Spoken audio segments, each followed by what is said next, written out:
We strictly discuss the larynx today, and we have already known that this is the larynx, where you can find that this is the lumen of larynx, which is followed by trachea, and you can, as I've told you, this is the thyroid cartilage. See, so this thing is the thyroid cartilage that is present only in the front and on the sides. Okay, so back part you don't get any part of thyroid, and in this case we have removed the other side of the thyroid, so only you get the part of thyroid cartilage in front. Below that, these two are the same thing, cricoid. Cricoid is a complete ring at the base of the larynx. So below the thyroid cartilage, it is called foundation stone of larynx. So this is cricoid. On top of that, see, this triangular structure is arytenoid. So you can see now the thyroid is just present like this, covering the front and on the sides. At the base there is cricoid, like a complete ring. So the deficiency behind the thyroid is filled by the paired cartilage. So see, above the cricoid, this is the arytenoid, this triangular structure, okay, and above that there is corniculate cuneiform, which cannot be shown. And see, covering this whole arrangement, just like the lead is epiglottis. So again, this is thyroid covering front and sides. At the base, complete ring is cricoid. Deficiency behind in the larynx filled by the paired cartilage. Arytenoid, each one on the upper part of the cricoid. Then nearby that corniculate cuneiform. And this is the RE epiglottic fold.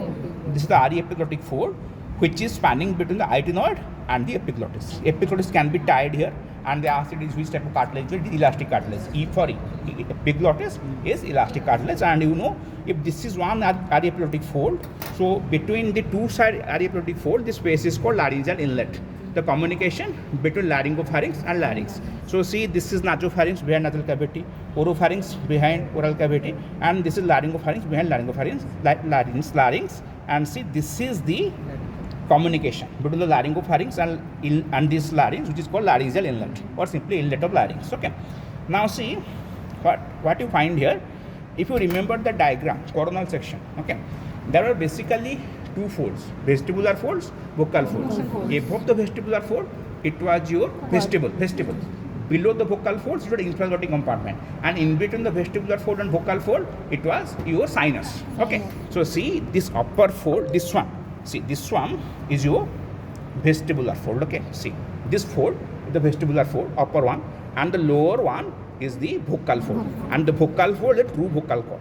So by vibration of this, you get the voice production or sound production. So if this is vestibular fold, this is vocal fold, this is the sinus of larynx.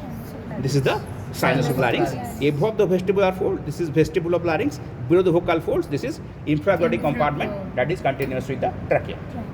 Okay, and you see, this is one side vestibular fold. There should be another vestibular fold like this. So this is precisely the place for rima vestibuli between the two vocal folds. Here you can find only one vocal fold. Similarly, there will be another opposite side vocal fold. In between them, this space is rima vestibuli. Similarly, this is the vocal fold. So between one vocal fold and the opposite side vocal fold, the space is rima glottis. That is precisely this, the rima glottis. So when the air is blown forcefully through the rima glottis, that causes vibration of these vocal folds, which are the true vocal cords, that leads to production of sound. Okay, so this is what you can be shown in the larynx.